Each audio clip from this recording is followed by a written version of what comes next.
Today, I'm going to be going over my dream kits for every single dually in Splatoon 3.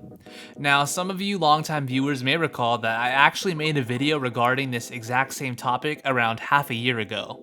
However, that was before Splatoon 3 came out. Those predictions weren't super logical since we didn't really know how any of the specials worked at the time, or how the meta would unfold. But now, the game's been out for almost 4 months, so I thought it would be a good idea to come back and revisit this topic. And apparently, so do you guys, because I get asked this question constantly. So let's answer it once and for all.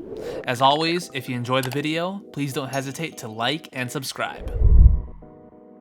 First, we have the Splat Dualies. This is one of the dualies that I don't use very often, and there's a variety of reasons for that. I will say though that its current kit in the game is already pretty darn good. Suction Bomb is solid, and Crab Tank is, well, Crab Tank. Need I say more? Even with that though, it's not my dream kit. There are a few other subs and specials that I think could be really fun with this weapon.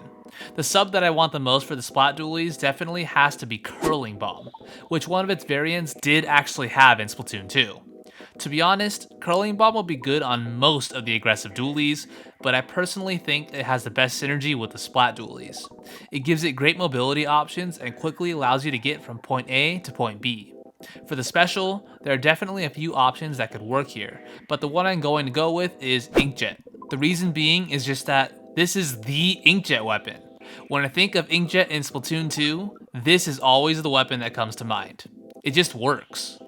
Well, wait a second. Is my dream kit for this weapon literally just the N-Parry Splat Dualies from Splatoon 2? Ugh. Well, I promise you that the rest of my dream kits are a lot more exciting than this one. But for real though, if you ask me, the N-Parry Splat Dualie kit from Splatoon 2 was perfect for it. So I really wouldn't mind if they just copy-pasted that here. They should really buff Inkjet in this game though. Next up, we have the Dapple Dualies, which is a weapon I care a lot more about. Now, if you've seen me talk about this weapon literally anywhere, chances are you already know what my dream kit is. But let's go over it anyways. For the sub, I'm going to go with Burst Bomb. I don't think this really needs an explanation, but Burst Bomb is quite literally the most optimal sub for the Dapple Dualies. Its long throw range and quick chip damage can let Dapples actually do something against longer range weapons, and unlike Torpedo, it can't be shot out of the air.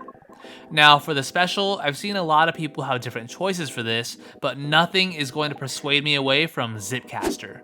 What weapon could utilize Zipcaster better than the Dapples? It allows you to zip over to areas you wouldn't normally be able to get to, letting you potentially flank backlines and catch them off guard, which Dapples would normally have no business doing. You could even dodge roll in mid-air to fall to the ground more quickly. Zipcaster can also be used as a simple distraction tool, which is kind of Dapple's primary purpose anyways. An honorable mention for another special would be Crab Tank, but I don't really see them doing this since the Splat Dualies already have that. Alright, next we got the Dualie Squelchers. I won't lie, this is the dualie that I have the least experience with. I played it for a bit in Splatoon 2, but I haven't really messed with it at all in 3. So I'd be lying if I said that my opinion here wasn't slightly influenced by other players who are more experienced with the weapon. I personally think the Dualie Squelchers work best as a supportive midline, so the kit I'm going to give it is going to be centered around that. For the sub, I'm going to give it either Angle Shooter or Point Sensor. Now hold on, don't go and write an angry comment yet. While it's true that these are two of the weaker sub-weapons in the game, I think they suit the Dualie Squelchers well for two reasons. First, I think it's one of the better weapons that can serve this role of giving your teammates information.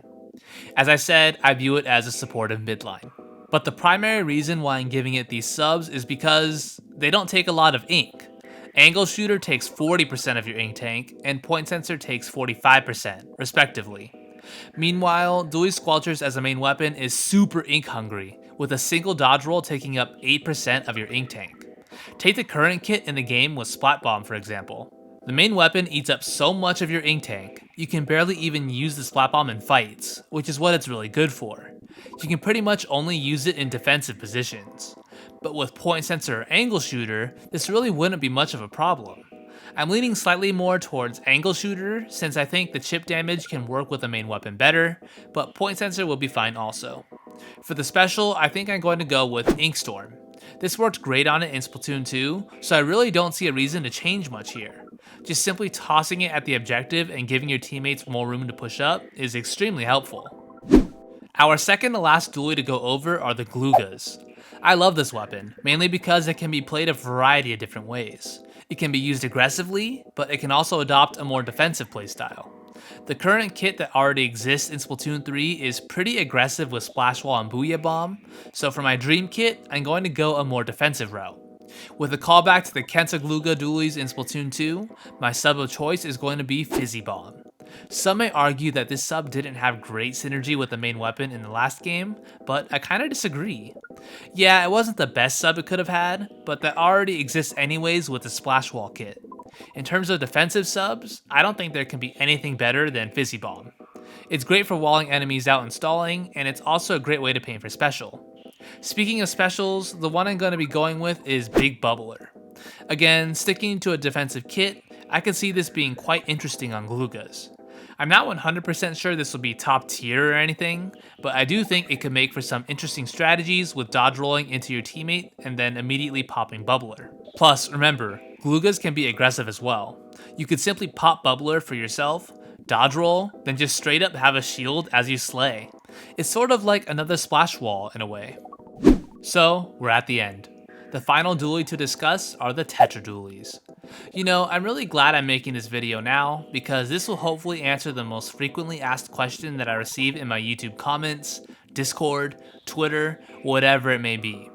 I always get asked, Chase, what is your dream kit for the Tetra Dualies in Splatoon 3? Well, here's your answer. For the sub-weapon, my absolute dream would be to have Burst Bomb. But let's be real. This is 100% never happening. Nintendo would be out of their minds to give this thing Burst Bomb. It would quite literally be overpowered. You could just Burst Bomb combo into a dodge roll sequence, so the enemy will always be weak before you even start your 4 rolls. So yeah, that's my absolute dream sub, but a more realistic sub weapon that I think would also be great on Tetras is the very powerful Splat Bomb. Its aggressive nature would complement the Tetra Dualies well, and plus, it's Splat Bomb. It's pretty much good on everything. Now, for the special, there are quite a few options here that I wouldn't mind having. Inkjet and Ultra Stamp were 2 specials that I always wanted on it in Splatoon 2, and that still applies here. However, there's one special that I think would be a little bit better than those, and that is none other than Trizooka.